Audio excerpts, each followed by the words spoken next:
Cockroach Janata party August 5ಕ್ಕೆ core committee ಸಭೆಯನ್ನು ಕರೆದಿದೆ. ಆಗಸ್ಟ್ 5ರಂದು ನಡೆಯಲಿರುವಂತಹ ಕಾಕ್ರೋಚ್ ಜನತಾ ಪಾರ್ಟಿಯ ಕೋರ್ ಕಮಿಟಿ ಸಭೆ ಕೇವಲ ಸಂಘಟನೆಯ ಮುಂದಿನ ಕಾರ್ಯತಂತ್ರವನ್ನು ನಿರ್ಧರಿಸುವ ಸಭೆಯಲ್ಲ. ಇತ್ತೀಚಿನ ಬೆಳವಣಿಗೆಗಳ ಹಿನ್ನೆಲೆಯಲ್ಲಿ ಇದು ಸಂಘಟನೆಯ ವಿಶ್ವಾಸಾರ್ಹತೆ, ರಾಜಕೀಯ ನೈತಿಕತೆ ಮತ್ತು ಸಾರ್ವಜನಿಕ ಸ್ವೀಕಾರಾರ್ಹತೆಯನ್ನು ನಿರ್ಧರಿಸುವ ಮಹತ್ವದ ಘಟ್ಟವಾಗಿದೆ ಅನ್ನೋದು ಇಲ್ಲಿ ಮುಖ್ಯಾಂಶ. ಮಾತನಾಡ್ತಾ ಹೋಗೋಣ. ನಮಸ್ಕಾರ, ಸುಮನ್ ಟಿವಿ ಕನ್ನಡಕ್ಕೆ ಸ್ವಾಗತ. ನಾನು ಶ್ರೀರಾಜ್ ಉಕ್ವಾಡಿ. ನೀಟ್ ಅಕ್ರಮದ ವಿರುದ್ಧ ದೇಶವ್ಯಾಪಿ ವಿದ್ಯಾರ್ಥಿ ಆಕ್ರೋಶಕ್ಕೆ ಧ್ವನಿಯಾಗಿ ಹೊರಹೊಮ್ಮಿದ್ದಂತಹ ಈ ಯುವಕರ ಸಂಘಟನೆ ಸಿಜೆಪಿ ಕೇಂದ್ರ ಶಿಕ್ಷಣ ಸಚಿವರಾಗಿದ್ದಂತಹ ಧರ್ಮೇಂದ್ರ ಪ್ರಧಾನ್ ಅವರ ರಾಜೀನಾಮೆಗೆ ಕಾರಣವಾದಂತಹ ಪ್ರಮುಖ ಒತ್ತಡದ ಶಕ್ತಿಗಳಲ್ಲಿ ಒಂದೆನ್ನುವುದರಲ್ಲಿ ಅನುಮಾನವೇ ಇಲ್ಲ. ಶಿಕ್ಷಣ ಕ್ಷೇತ್ರದಲ್ಲಿನ ಅಕ್ರಮಗಳ ವಿರುದ್ಧ ನಿರಂತರ ಹೋರಾಟ ನಡೆಸಿದ ಕಾರಣ ಸಂಘಟನೆಗೆ ಯುವಜನರಲ್ಲಿ ಗಮನಾರ್ಹ ಬೆಂಬಲವೂ ಕೂಡ ದೊರಕಿದೆ. ಆದರೆ ಹೋರಾಟದ ಯಶಸ್ಸಿನೊಂದಿಗೆ ಸಂಘಟನೆಯ ಮೇಲೆ ಕೆಲವು ಗಂಭೀರ ಆರೋಪಗಳು ಕೂಡ ಕೇಳಿಬರ್ತಾ ಇವೆ. ಯಾವುದೇ ಜನಾಂದೋಲನ ಬೆಳೀತಾ ಇದ್ದಂತೆ ಅದರ ಉದ್ದೇಶ, ಹಣಕಾಸಿನ ಪಾರದರ್ಶಕತೆ, ಸಂಘಟನೆಯ ಕಾರ್ಯವೈಖರಿ ಮತ್ತು ಕೆಲವು ಸದಸ್ಯರ ನಡೆನುಡಿಗಳ ಬಗ್ಗೆ ಪ್ರಶ್ನೆಗಳು ಉದ್ಭವಿಸುವುದು ಹೊಸದೇನಲ್ಲ. ಅದೇ ರೀತಿಯಲ್ಲಿ ಈ ಸಿಜೆಪಿಯ ಹೋರಾಟ ಪ್ರತಿಭಟನೆಗಳಿಗೂ ಕೂಡ ಆಗಿದೆ. ಇಂಥ ಸಂದರ್ಭಗಳಲ್ಲಿ ಸಂಘಟನೆಯ ಭವಿಷ್ಯ ಅದರ ಪ್ರತಿಕ್ರಿಯೆಯ ಮೇಲೆ ಅವಲಂಬಿತ ಆಗಿರ್ತದೆ. ಸಿಜೆಪಿ ಆರೋಪಗಳಿಂದ ಹೊರಬರುವುದಕ್ಕೆ ಏನು ಮಾಡಬೇಕು? ಹಾಗಾದರೆ ಮೊದಲನೆಯದು ಪಾರದರ್ಶಕತೆಯನ್ನು ಪ್ರದರ್ಶಿಸಬೇಕಾಗತ್ತೆ. ಸಂಘಟನೆಯ ವಿರುದ್ಧ ಕೇಳಿ ಬರುವಂತಹ ಆರೋಪಗಳ ಬಗ್ಗೆ ಮೌನವನ್ನು ವಹಿಸುವ ಬದಲು ವಾಸ್ತವಾಂಶಗಳನ್ನು ಸಾರ್ವಜನಿಕವಾಗಿ ಮಂಡಿಸುವುದು ಅಗತ್ಯವಾಗುತ್ತೆ. ದಾಖಲೆಗಳು, ಹಣಕಾಸಿನ ವಿವರಗಳು ಮತ್ತು ಸಂಘಟನೆಯ ನಿರ್ಧಾರ ಪ್ರಕ್ರಿಯೆಯನ್ನು ಬಹಿರಂಗಪಡಿಸಿದರೆ ಅನುಮಾನಗಳಿಗೆ ಉತ್ತರ ಸಿಗಬಹುದು. ಇದು ಮೊದಲು ಸಂಘಟನೆ ಮಾಡಬೇಕಾಗತ್ತೆ. ಎರಡನೆಯದ್ದು ಸ್ವತಂತ್ರ ತನಿಖೆಗೆ ಸಹಕರಿಸಬೇಕು. ಈ ಥರದೆಲ್ಲ ಆರೋಪಗಳು ಬಂದಿದೆಯಲ್ಲ, ಅದಕ್ಕೆ ಸಂಬಂಧಪಟ್ಟ ಹಾಗೆ ಆರೋಪಗಳು ಕಾನೂನು ಅಥವಾ ಆಡಳಿತಾತ್ಮಕ ಸ್ವರೂಪದ್ದಾಗಿದ್ದರೆ ಸ್ವತಂತ್ರ ತನಿಖೆಗೆ ಸಂಪೂರ್ಣ ಸಹಕಾರ ನೀಡುವುದು ವಿಶ್ವಾಸ ಹೆಚ್ಚಿಸುವಂತಹ ಕ್ರಮ ಆಗ್ತದೆ. ಆರೋಪಗಳು ನಿರಾಧಾರವಾಗಿದ್ದರೆ ತನಿಖೆಯ ಮೂಲಕವೇ ಅದನ್ನು ಸ್ಪಷ್ಟಪಡಿಸಬಹುದು. ಇನ್ನು ಮೂರನೆಯದ್ದು ಆಂತರಿಕ ಶಿಸ್ತನ್ನು ಬಲಪಡಿಸಬೇಕಾಗುತ್ತೆ.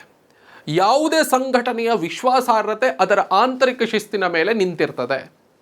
ಸದಸ್ಯರ ವಿರುದ್ಧ ದೂರುಗಳಿದ್ದರೆ ನಿಷ್ಪಕ್ಷಪಾತ ಪರಿಶೀಲನೆಯನ್ನು ನಡೆಸಿ ಅಗತ್ಯ ಕ್ರಮ ಕೈಗೊಳ್ಳುವುದು ಸಂಘಟನೆಯ ನೈತಿಕ ಬದ್ಧತೆಯನ್ನು ತೋರಿಸ್ತದೆ.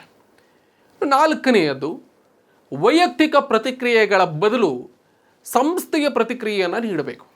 ಸಾಮಾಜಿಕ ಜಾಲತಾಣಗಳಲ್ಲಿ ಭಾವನಾತ್ಮಕ ಅಥವಾ ಆಕ್ರೋಶಭರಿತ ಪ್ರತಿಕ್ರಿಯೆಗಳಿಗಿಂತ ಅಧಿಕೃತ ಹೇಳಿಕೆಗಳು ಮತ್ತು ದಾಖಲೆ ಆಧಾರಿತ ಸ್ಪಷ್ಟೀಕರಣಗಳನ್ನು ನೀಡುವುದರಿಂದ ಅದು ಹೆಚ್ಚು ಪರಿಣಾಮಕಾರಿಯಾಗಿರ್ತದೆ.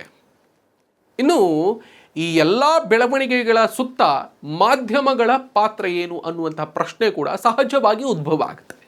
ಯಾವುದೇ ವಿವಾದಾತ್ಮಕ ವಿಷಯಗಳಲ್ಲಿ ಮಾಧ್ಯಮಗಳು ಪ್ರಶ್ನೆಗಳನ್ನು ಕೇಳುವುದು ಸಹಜ. ಆದರೆ ಆರೋಪಗಳನ್ನು ಅಂತಿಮ ಸತ್ಯ ಅಂತ ಬಿಂಬಿಸುವುದು ಕೂಡ ಸರಿಯಲ್ಲ. ಆರೋಪಗಳನ್ನು ಸಂಪೂರ್ಣ ನಿರ್ಲಕ್ಷಿಸುವುದು ಕೂಡ ಸರಿಯಲ್ಲ.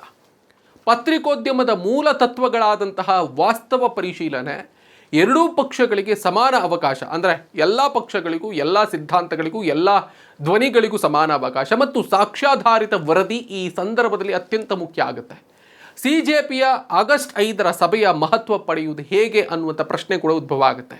ಕೋರ್ ಕಮಿಟಿ ಸಭೆಯಲ್ಲಿ ಸಂಘಟನೆ ಕೇವಲ ಮುಂದಿನ ಹೋರಾಟದ ರೂಪುರೇಷೆಗಳನ್ನಷ್ಟೇ ಮಾಡೋದಲ್ಲ, ತನ್ನ ವಿರುದ್ಧ ಕೇಳಿ ಬಂದಿರುವಂಥ ಆರೋಪಗಳಿಗೆ ಯಾವ ರೀತಿಯ ಉತ್ತರ ನೀಡುತ್ತೆ, ಅಧಿಕೃತ ಉತ್ತರ ನೀಡಬೇಕಾಗತ್ತೆ ಅನ್ನೋದು ಕೂಡ ಇಲ್ಲಿ ಸ್ಪಷ್ಟವಾಗಿ ಗೋಚರ ಆಗುತ್ತೆ. ನಿರ್ಧಾರ ಕೈಗೊಂಡ್ರೆ ಈ ರೀತಿಯಾಗಿ ಅದು ಸಂಘಟನೆ ವಿಶ್ವಾಸಾರ್ಹತೆಯನ್ನು ಹೆಚ್ಚಿಸುತ್ತೆ. ಯುವಜನ ಚಳುವಳಿಗಳಿಗೆ ಸಾರ್ವಜನಿಕ ಬೆಂಬಲ ದೀರ್ಘಕಾಲ ಉಳಿಯಬೇಕಾದರೆ ಹೋರಾಟದ ತೀವ್ರತೆಯಷ್ಟೇ ನೈತಿಕತೆ ಮತ್ತು ಪಾರದರ್ಶಕತೆಯೂ ಕೂಡ ಮುಖ್ಯ ಆಗುತ್ತೆ. ಹಾಗಾಗಿ ಸಿಜೆಪಿ ತನ್ನ ಸಾಚಾತನವನ್ನು ತೋರಿಸಬೇಕಾಗುತ್ತೆ. ಆರೋಪಗಳಿಂದ ಮುಕ್ತರಾಗುವ ಅತ್ಯುತ್ತಮ ಮಾರ್ಗ ಭಾವನಾತ್ಮಕ ಪ್ರತಿಕ್ರಿಯೆಯಲ್ಲ, ವಾಸ್ತವಾಂಶ, ಪಾರದರ್ಶಕತೆ, ಕಾನೂನು ಪ್ರಕ್ರಿಯೆಗೆ ಗೌರವ ಮತ್ತು ಸಾರ್ವಜನಿಕ ಉತ್ತರದಾಯಿತ್ವವೇ ಆಗಿದೆ. ಅಂತಿಮವಾಗಿ ಒಂದು ಸಂಘಟನೆಯ ಭವಿಷ್ಯ ಅದರ ಹೋರಾಟಗಳಿಂದಷ್ಟೇ ನಿರ್ಧಾರ ಆಗುವುದಿಲ್ಲ. ಹೋರಾಟದ ನಂತರ ಉದ್ಭವಿಸುವ ಪ್ರಶ್ನೆಗಳಿಗೆ ಅದು ಹೇಗೆ ಉತ್ತರಿಸುತ್ತೆ ಎಂಬುದೇ ಅದರ ನಿಜವಾದಂತಹ ಪರೀಕ್ಷೆ ಆಗುತ್ತೆ ಮತ್ತು ವಿಶ್ವಾಸಾರ್ಹತೆಯನ್ನು ಕಾಪಾಡುತ್ತೆ.